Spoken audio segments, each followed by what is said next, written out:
tardes a todos. Muchas gracias por acompañarnos nuevamente en este curso sobre liberalismo, nuestro curso básico, ¿qué es el liberalismo?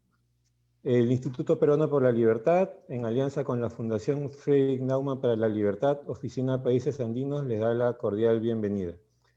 El día de hoy vamos a tratar un tema que nos parece bastante importante y es la relación entre la informalidad y la libre empresa.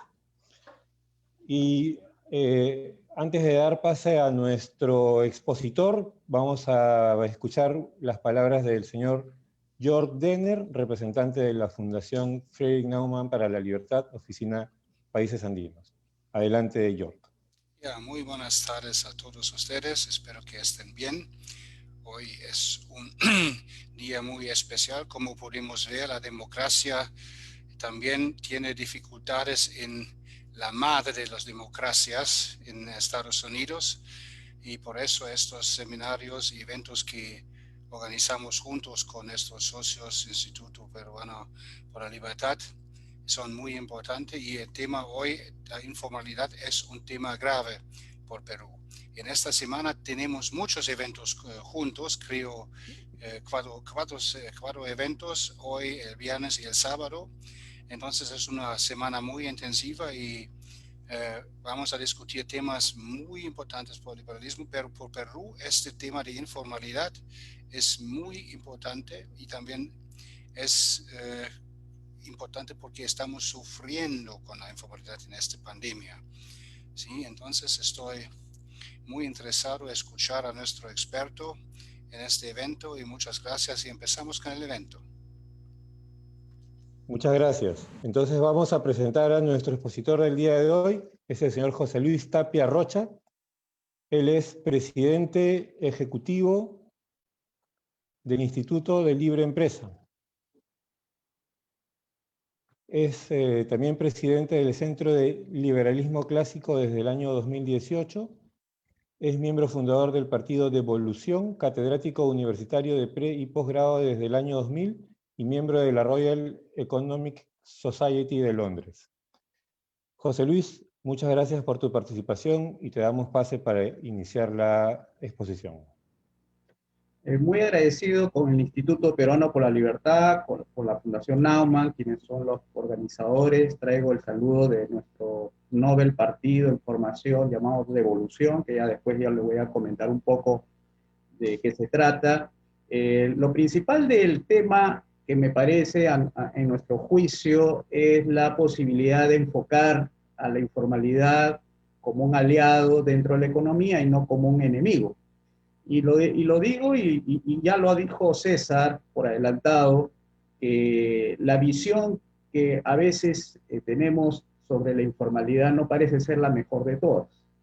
Sin embargo, en esta oportunidad voy a tratar de compartir una visión que me parece puede ayudar a entender al menos algo de lo que nosotros le consideramos la informalidad como una salida, como una respuesta frente a la adversidad.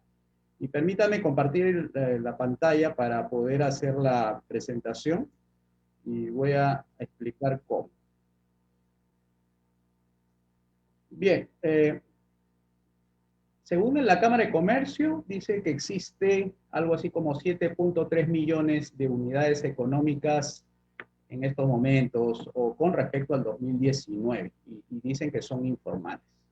Además, sabemos que los comerciantes están por todos lados, no solamente en Lima, sino ustedes los pueden encontrar en diferentes partes del Perú, en Huancayo, y se ha acentuado principalmente ahora con respecto a la cuarentena del gobierno, ¿no? Al tal punto de que las autoridades no entienden que los comerciantes son de alguna manera empresarios en sus propios términos, y sin embargo el tratamiento que le dan a nuestros compatriotas que se dedican a la venta, compra de artículos o servicios, lo ven como si fueran unos vulgares delincuentes, ¿no?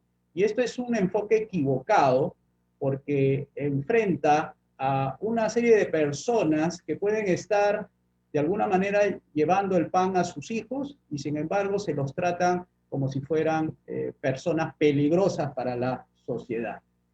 Y por el otro lado, el gobierno descuida lo importante, ¿no? Que su labor no es perseguir comerciantes, sino crear las condiciones económicas mínimas como para que comience lo que se llama la reactivación económica.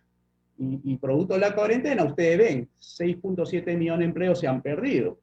5 millones de personas están endeudadas, según el director de mercado financiero del Ministerio de Economía y Finanzas. 1.3 millones de microempresas con problemas de deuda en el sector financiero.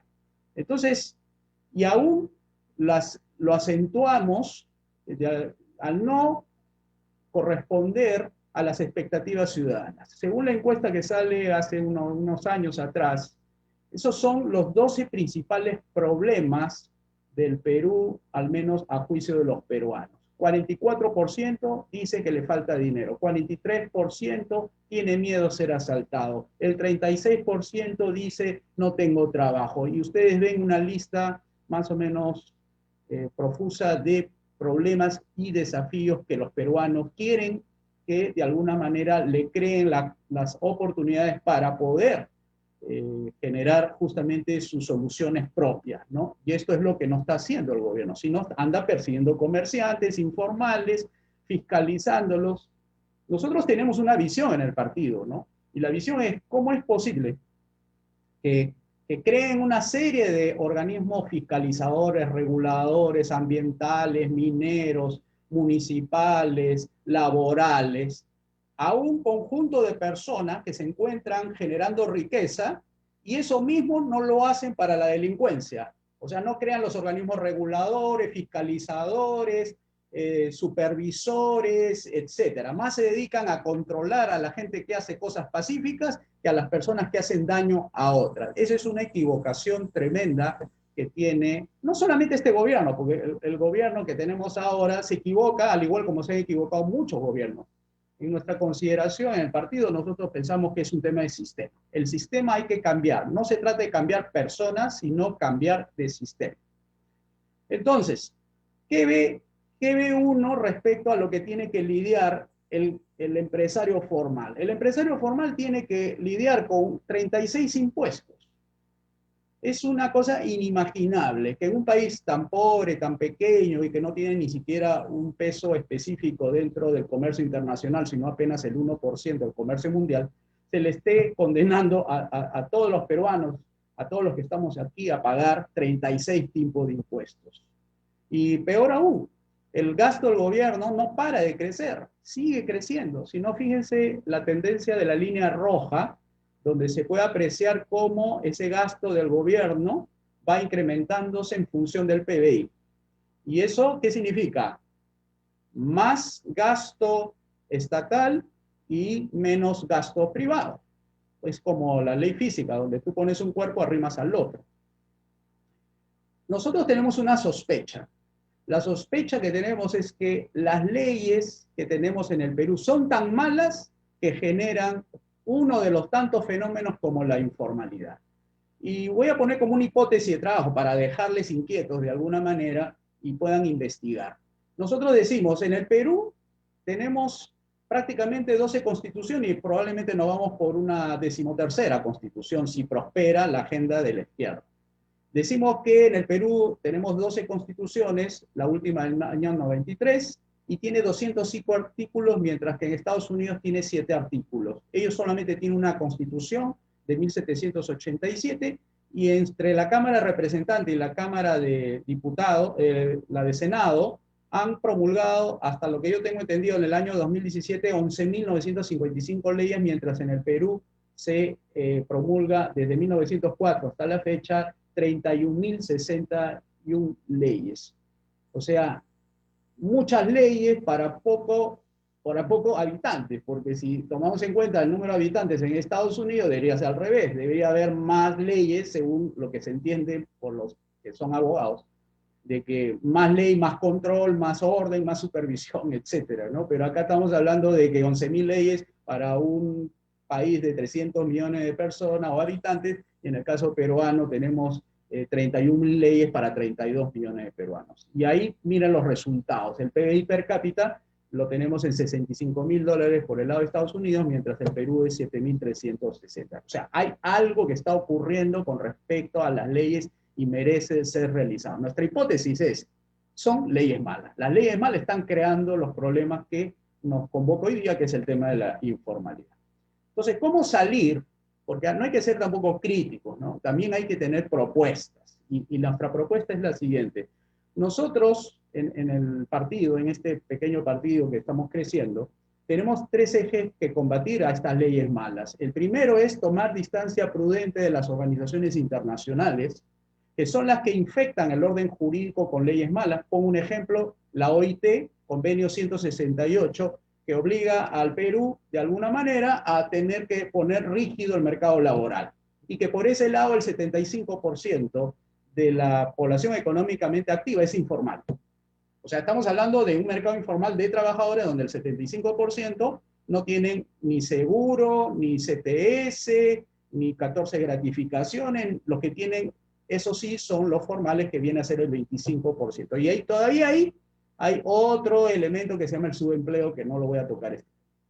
Segundo, hay que derogar las leyes malas, porque las leyes malas son las que están trayendo este tipo de problemas de la informalidad. ¿Qué es una ley mala? Es una ley que castiga lo que es justo y necesario, por ejemplo, hacer empresa, pero más bien premia al que no hace eso. Entonces hay comportamientos que hay que compatibilizarlo, y eso es producto de una ley de calidad y no una ley mala.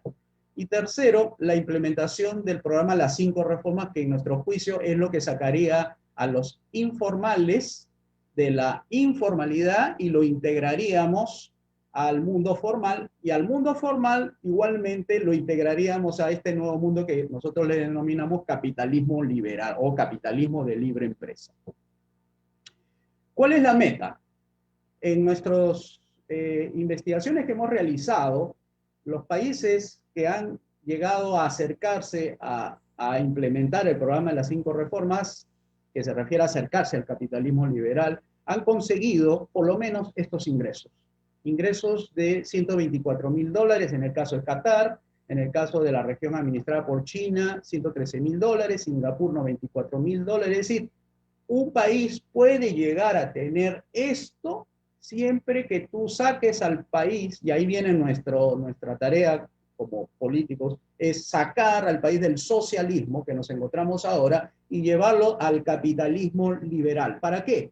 Para que cumplamos por lo menos la primera reclamo que realizan los peruanos. No me alcanza el dinero. Y no me alcanza el dinero porque justamente no hay una economía que pueda producir riqueza en las magnitudes que estamos viendo en esta tarde.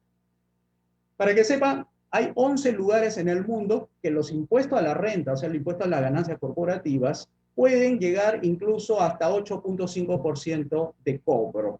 Y son países no tan, digamos así, capitalistas como lo vemos ahí, ¿no? Y te puedes dar cuenta que un país sí puede tener impuestos bajos o tener pocos impuestos. Nosotros postulamos el impuesto de las 3 U, único, uniforme y universal. Este caso es algo todavía más pretencioso. Nosotros lo único que estamos postulando es el impuesto a la venta y no el impuesto a la renta, que es 0%, y lo tienen algunas zonas que ustedes lo están viendo, que son un poco desconocidos para muchos, porque son colonias británicas, colonias francesas. Pero lo importante es que no cobran impuesto a la renta. Bien, ¿en qué consiste entonces el programa que nosotros postulamos para lograr los altos ingresos, para que la formalidad sea barata y la informalidad deje de ser lo que es ahora, y tengamos un mejor trato a nuestros compatriotas y no estar persiguiéndolo como vulgares delincuentes? Bueno, el programa de las 5 reformas tiene una composición de ser transitorio, es decir, un periodo de inicio y un periodo de término, porque el objetivo no es en sí mismo el programa de las 5 reformas, sino llevarlo al nuevo sistema que se llama capitalista liberal. Este programa de las 5 reformas tiene 3 componentes, 3 principios, que se llama gobierno limitado, mercado libre y propiedad privada. De la primera reforma, es decir, del gobierno limitado, sacamos la reforma política. Del mercado libre, que es el segundo principio, sacamos la reforma económica. Y del principio de la propiedad privada sacamos las tres reformas: reforma educativa, reforma de salud y la reforma de pensiones y jubilaciones.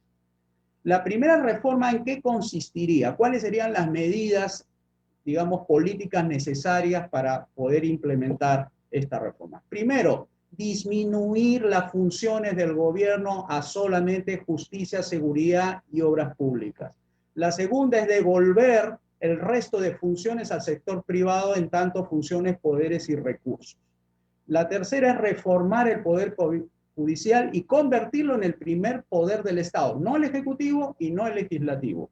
Después me pueden preguntar al final qué cosa es eso, ¿no? Reformar la policía, porque las personas están pidiendo ataquen a la delincuencia, no nos ataquen a nosotros. Nosotros estamos en nuestras casas o estamos bailando, pero la policía hace un operativo para justamente desarticular a estas personas peligrosas que están simplemente bailando en un lugar en Caraballo. Revisar todos los acuerdos internacionales y ver cuál es la que conviene quedarse, porque no todos los acuerdos internacionales son malos, algunos son malos porque intervienen en la economía y genera estos efectos que hemos visto de la informalidad. Y derogar todas las leyes malas que se opongan a estas reformas. ¿Cuáles serían esta propuesta sustentada? Nosotros estamos postulando que el Poder Ejecutivo debe ser solamente 5 ministerios, no como actualmente es 19 y tienen un presupuesto de 177.000 millones de soles.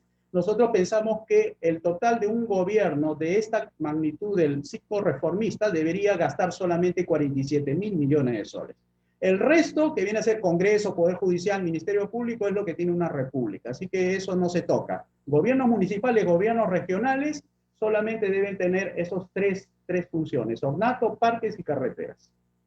Esto significa que al gastar 47.000 millones de soles de un PBI que tenemos de más de 500.000 millones de soles, apenas llega al 6.1%.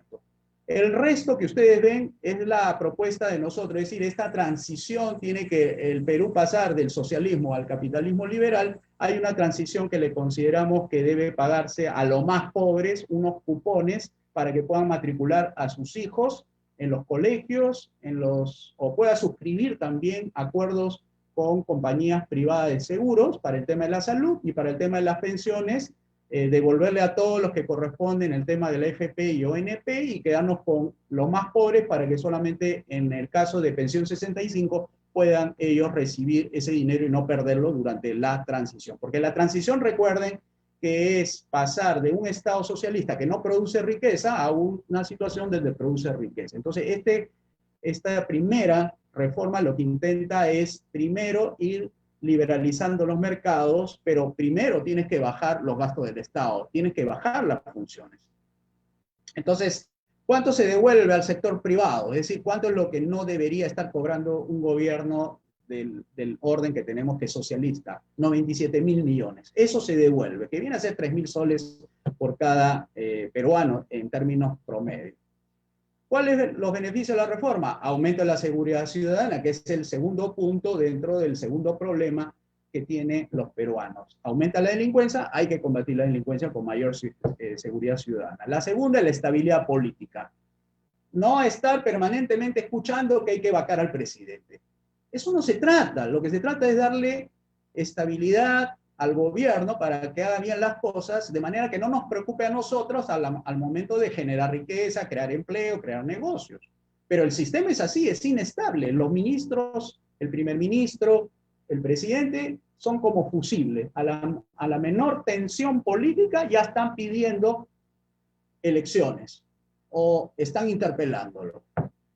Cualquiera persona que entre como presidente en 28 de julio a partir del próximo año va a sufrir las mismas consecuencias si es que no cambia el sistema.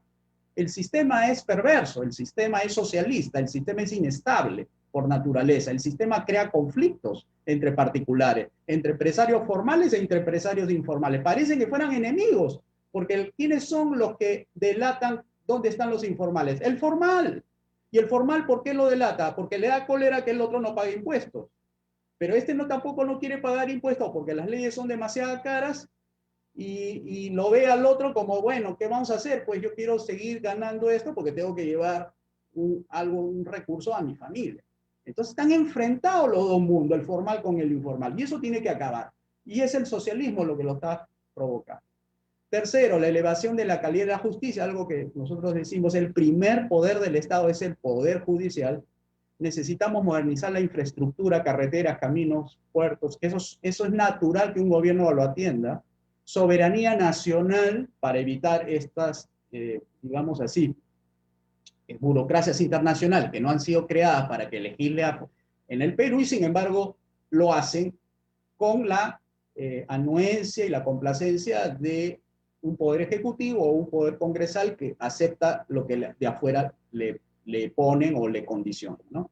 Fortalecimiento de la seguridad exterior, buenas fuerzas armadas, bien equipadas y niveles marginales de corrupción, que eso es lo natural que cae apenas el gobierno se reduce en su tamaño, funciones y recursos.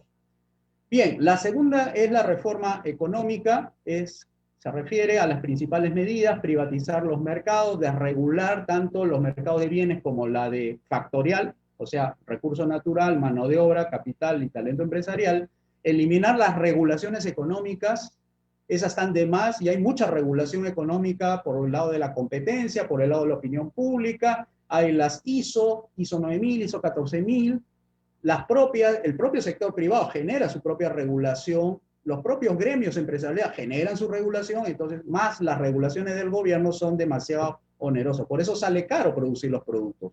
Sustituir todos los organismos fiscalizadores, controladores, reguladores por la iniciativa privada, eliminar todos los impuestos y quedarnos con uno solo, que es el uniforme, único y universal. Privatizar 87 empresas públicas que todavía quedan remanentes y todavía hay 11 entidades microfinancieras que se llaman las cajas municipales. No lo he incluido acá porque recién estamos terminando la investigación, pero son 11 cajas municipales que necesitan ser privatizadas. Con la modalidad de accionariado difundido. Nada de privatización en los 90, que ha sido concesiones de monopolio del sector público al sector privado. Y derogar todas las leyes que impidan justamente esta reforma económica.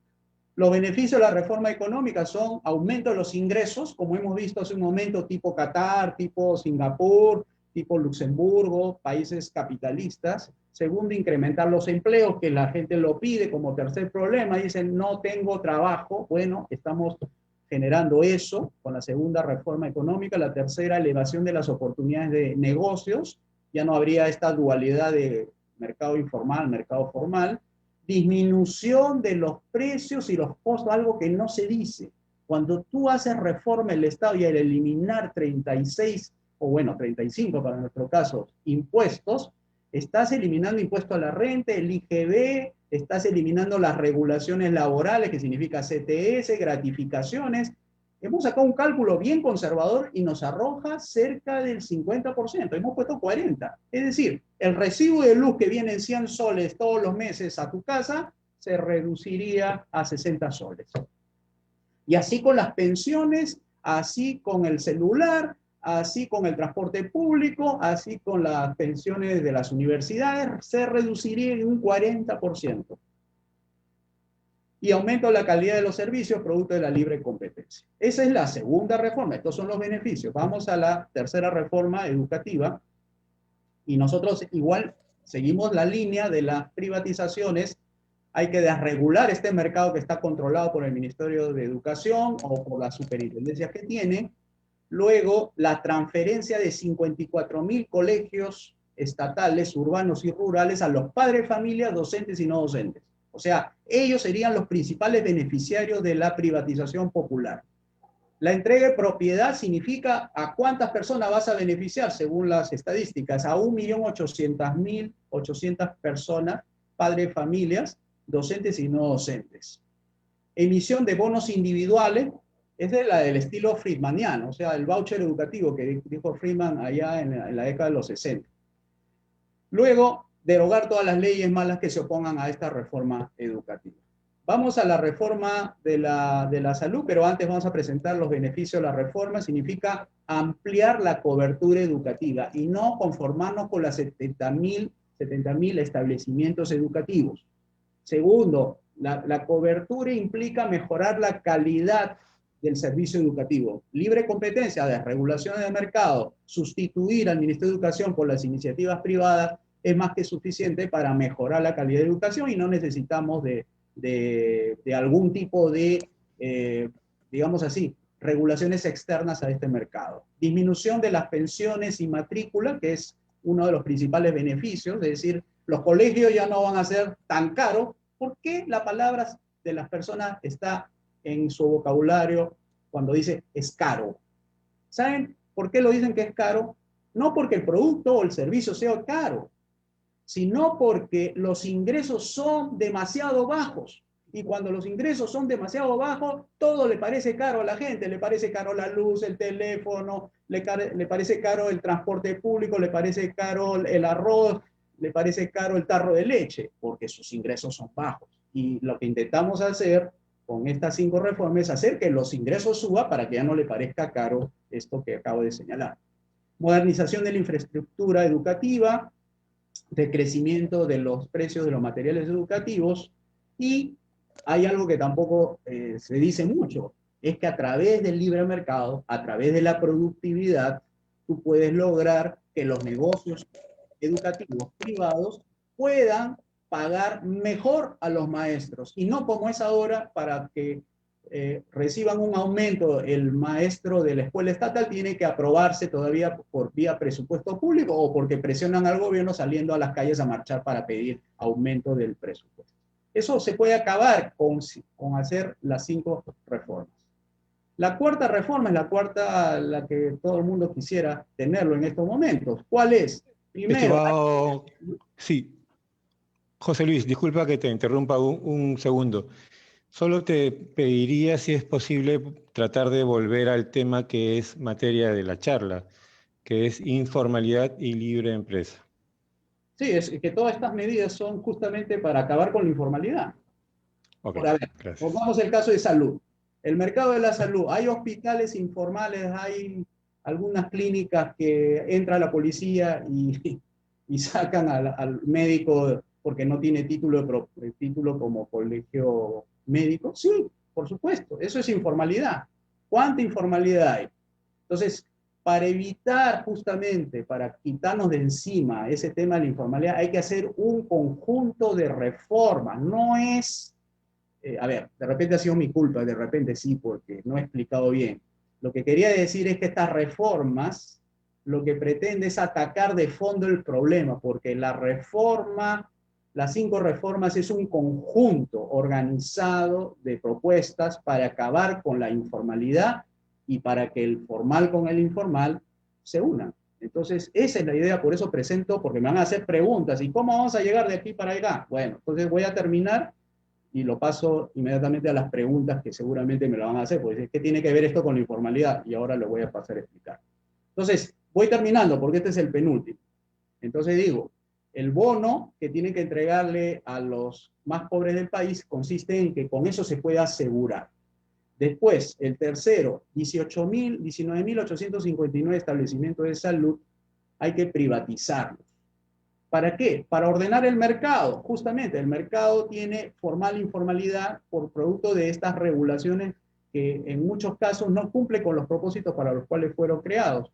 85 de bono mensual para todos aquellos que están en salud, porque eso es algo que es privado, sin embargo lo tiene el gobierno bajo su dominio. 389 establecimientos de salud a ser privatizados con la finalidad de que los médicos puedan ser los nuevos gestores, ¿no? Entonces, con todas estas medidas en el campo de salud, tendremos estos beneficios. O sea, recuerden que la informalidad no está en el comercio, recuerden que está en todos lados, está en los negocios formales e informales. Eso hay que aclarar también. Bueno, la oferta hospitalaria va a aumentar, el incremento de la calidad de la atención también, la disminución de los precios y costos. Una cama en la unidad de cuidados intensivos dice que cuesta 1.500 soles. Con la propuesta de las 5 reformas podría bajar a menos de la mitad, ¿no? Modernización de la infraestructura, es decir, una serie de beneficios que va a ayudar a que los médicos, enfermeros y todos tengan altos ingresos. Y termino con la quinta y última reforma, y ahí vienen las preguntas que me quieran hacer con respecto, seguramente van a decir, ¿y qué tiene que ver esto con la informalidad? En la respuesta yo se lo digo. Las medidas últimas del gobierno en materia de la reforma de las pensiones y en el tema de la ONP, básicamente esos dos temas están complicándole la vida al gobierno, porque el mercado es cerrado, no es abierto, es cerrado, solamente hay 4, es un oligopolio, y eso hay que liberalizarlo. Hay que devolver todos los fondos que tenga la ONP del Fondo Consolidado de Reservas. Tienes que seguir entregando los bonos a pensión 65 a la gente de extrema pobreza. Tienes que devolver los fondos de la AFP vía la derogación de las leyes malas. Y todas las leyes que se opongan. ¿Para qué? ¿Cuál es la finalidad? Para que las personas, al tener otros ingresos, puedan tener una amplitud en su horizonte previsional y puedan lograr justamente los ahorros necesarios para una jubilación. El problema del sistema de AFP y de pensiones es que no permiten acumular la suficiente riqueza como para tener pensiones dignas. Entonces, el sistema es malo en sí, porque no genera los ingresos suficientes, dado que los aportes han sido bastante pequeños durante el periodo que ellos le han sido descontados, ¿no? Entonces, al aumentar el ahorro vía los aumentos de los ingresos, entonces ya puede haber un mercado de capitales como para 30 o 40 años, ¿no?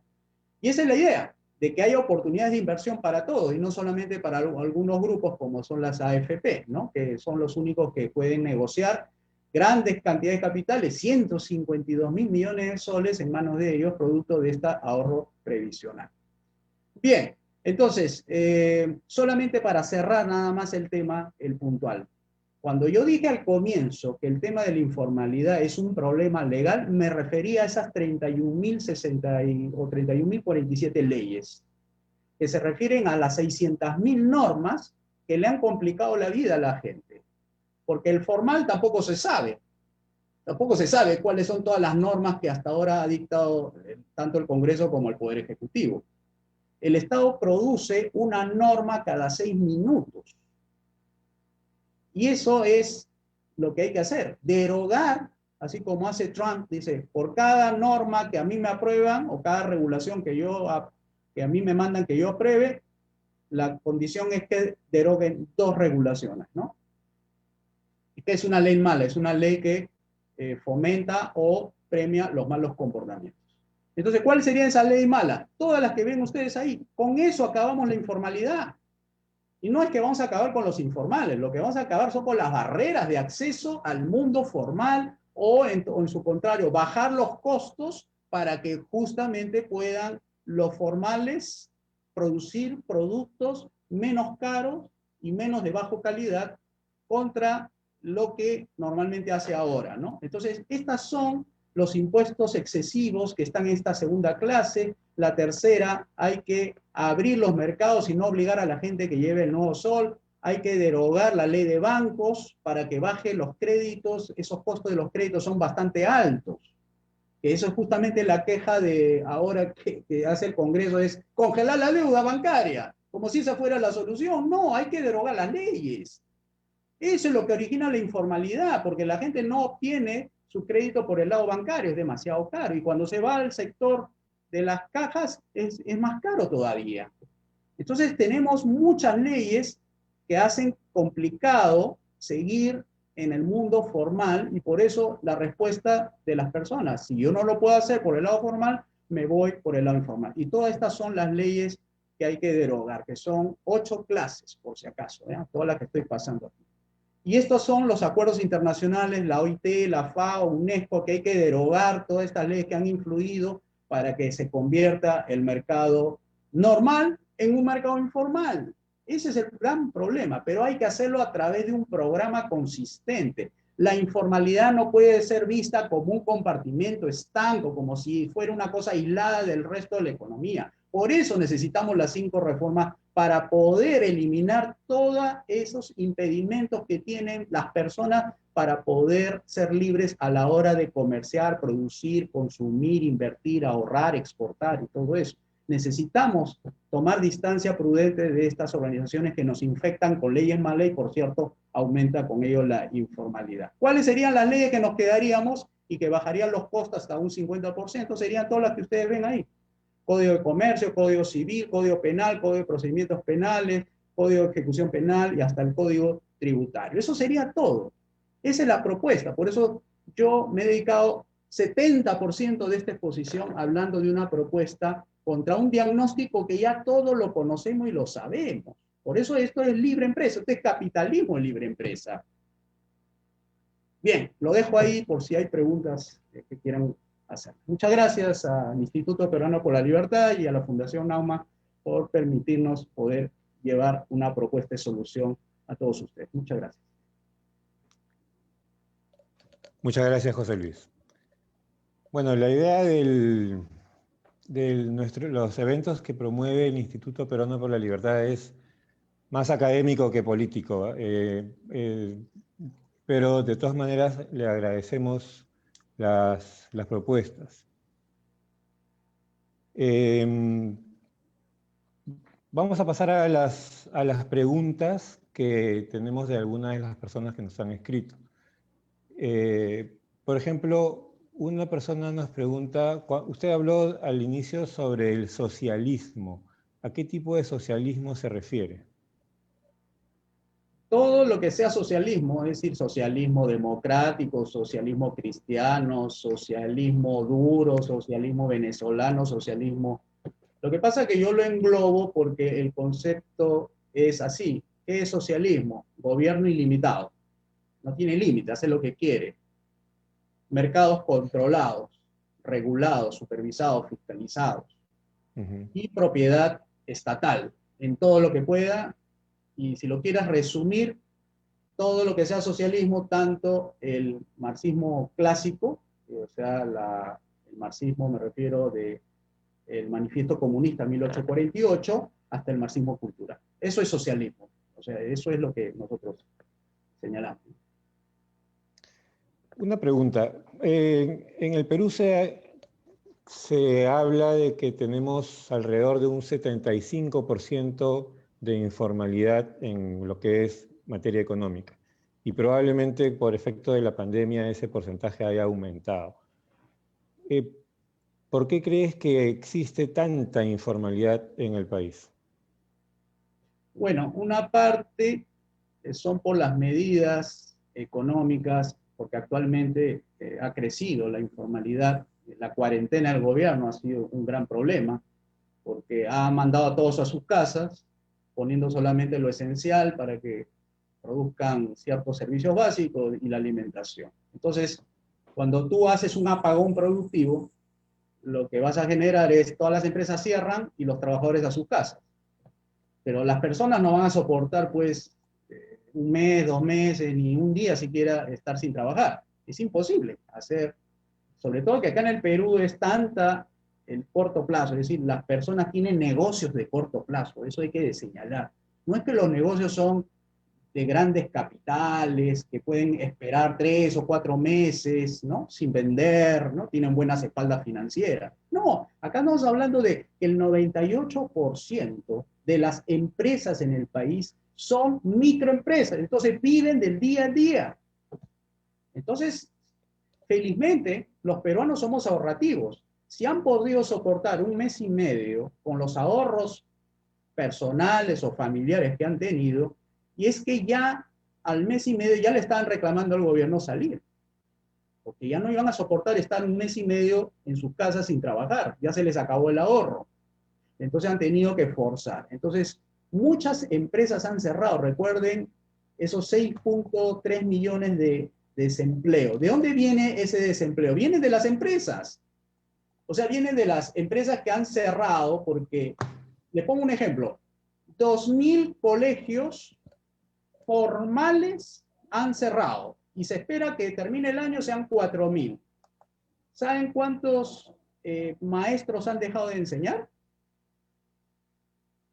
¿Cuánto creen? Son como más de 4.000 maestros que han dejado de enseñar. Entonces, ¿eso dónde va? ¿La gente se va a quedar de brazos cruzados hasta que el gobierno le dé algo para que puedan ellos trabajar? No, simplemente trabajan en la calle y eso no se registra. Y por eso que la informalidad, que era el 75%, puede ser disparado a más, probablemente 78, 79%. Todavía las cifras de la OIT todavía no han salido con respecto al caso peruano, ¿no? Sí, respecto del porcentaje de microempresas, efectivamente las micro y pequeñas empresas en el Perú son 98, 99%, pero digamos, eso no necesariamente lleva a la informalidad, ¿no? En Suiza tenemos entendido que también el 99% de las empresas son micro o pequeñas empresas. Digamos, el problema que estamos tratando de enfrentar en nuestro país más es el de la informalidad. ¿Cómo podríamos hacer que se reduzca la informalidad?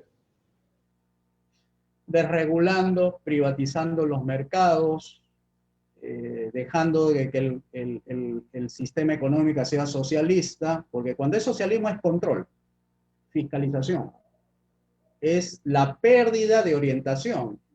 O sea, debería estar el gobierno enfocado en la seguridad ciudadana. ¿Dónde están los dineros del gobierno? En un ministerio de la mujer, en un ministerio de inclusión social, en un ministerio de turismo. ¿Cuánto costo de oportunidad hay ahí? ¿Cuánto? Si son 177.000 millones de soles que se le extrae a las personas vía impuestos directos e indirectos. ¿Cómo no va a haber pérdida de empleos? ¿Ustedes saben cuánto sale un empleo en el Perú? Crearlo. En el sector servicios, ya para ser bastante claro. Sale como 4.200 soles. Tú te creas con 4.200 soles 2 puestos de empleo. O sea, creas una empresa y creas 2 empleos. ¿Sabe cuánto le sale al gobierno crear empleo con el programa Arranca Perú? Le sale 6.800. Entonces, el tema pasa por abrir los mercados, privatizar, liberalizar. Esa es la salida, no hay otra. No hay que hacer experimentos de algo nuevo. Esto se ha hecho, esto lo ha hecho República Checa, lo ha hecho Latvia, lo ha hecho Estonia. Han hecho reformas de fondo, y cuando hace reforma de fondo, la gente puede hacer reformas particulares. Puede poner el segundo techo de su casa. O sea, el primer piso tiene techo, pero el segundo no tiene. ¿Y por qué se frustró? Ah, porque no le alcanzó el dinero. Entonces, el tema de la informalidad no es un tema, como se dice, encarpetado. La informalidad es respuesta de un sistema económico. Y eso es lo que estamos tratando yo, al menos, de explicarles a ustedes, ¿no? No se trata de hacer, hay que hacer COFOPRI. Y como si COFOPRI fuera la parte fundamental para eliminar la informalidad. Y además el tema informal es un poco, digamos, también medio gaseoso. Porque si uno mira lo que hacen los informales, mucho tiene de formal. Por ejemplo, un informal hace arqueo de caja. O sea, dice cuánto ingresó y cuánto salió. Y sabe que su ganancia es la resta de ingresos menos egresos. Sabe que ahorrando puede comprar o provisionarse de insumos. Eso no es algo que normal y formalmente les enseñan a los que siguen carreras de administración de negocio en la universidad, en las escuelas de posgrado. No le enseñan que primero tienes que cuadrar tus cuentas, tienes que generar un excedente, y ese excedente te sirve para ahorrar, y ese ahorrar te sirve para crecer. Entonces yo no le veo nada de informal. Será informal en lo legal, pero no informal en lo económico. Ellos son tan formales como el formal, el empresario formal en lo legal. O sea, hay que tener mucho cuidado con la palabra informal porque puede llegar a confundir, ¿ya? O sea, los informales también hacen cosas formales, ¿no? Como hacer crecer su negocio. Claro, digamos que eso va en el ámbito del manejo empresarial. Em, Respecto de lo que son barreras de acceso al mercado, y tenemos nosotros en el Perú una institución que se supone que vela porque no existan barreras de acceso, que es el Indecopi. ¿Cuál es su opinión respecto de la función del Indecopi en nuestra sociedad, en nuestro país?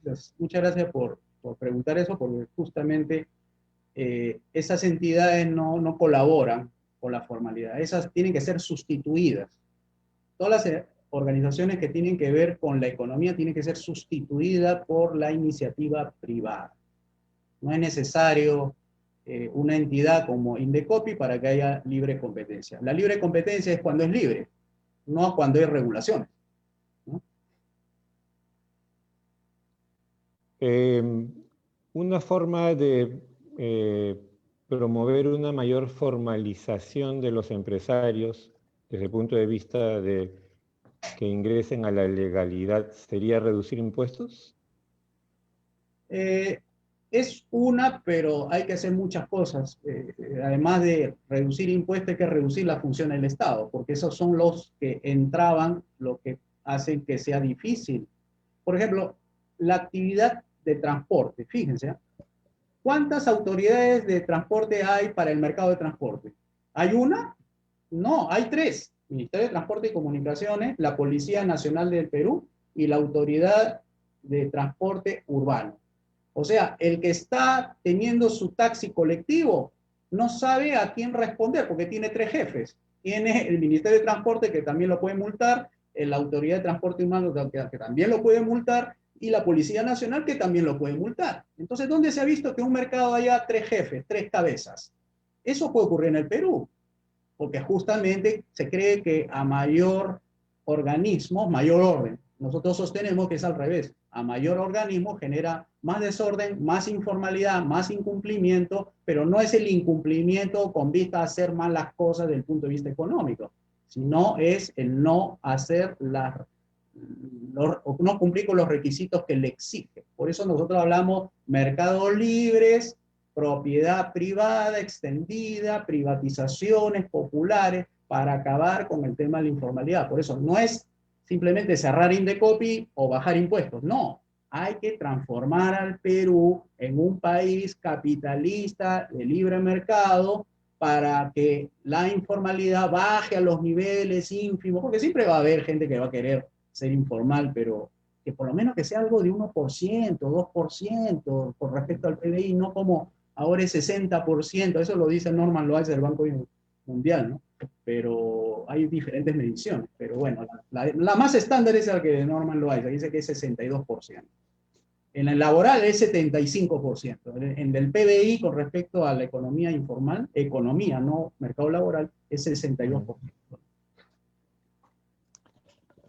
Ok, muchísimas gracias. No sé si Jörg Denner quisiera hacer una última intervención. Gracias. Muchas gracias por la exposición, fue muy interesante. Muchas gracias. Muchas gracias a ustedes, muchas gracias al Instituto Peruano por la Libertad y a la Fundación NAO. Bueno, entonces con esto damos por terminada la sesión. Muchísimas gracias por la asistencia de todos y los esperamos mañana con otra charla muy